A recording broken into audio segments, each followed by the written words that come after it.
రక్తంతో రాసిన ఒక వీరగాథ.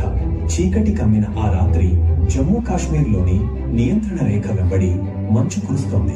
గాలిలో ఉద్రిక్తత, భయం మరియు ధైర్యం కలగలిసిన ఒక వింతైన స్పందన.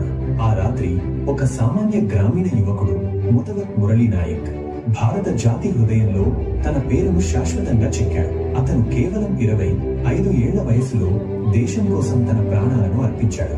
కానీ అతని చివరి క్షణాల్లో ఏం జరిగింది? ఆ యుద్ధరంగంలో అతను ఎలాంటి సాహసాన్ని ప్రదర్శించాడు? ఈ కథ మురళీ నాయక్ యొక్క జీవితం, అతని చివరి గంటలు మరియు అతని త్యాగం యొక్క గొప్పతనాన్ని ఒక ఆకర్షణీయ గాథగా వస్తుంది.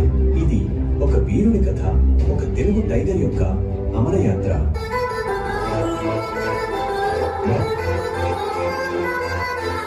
Soldiers, we are going to die tonight. Yes, sir. We are not going back.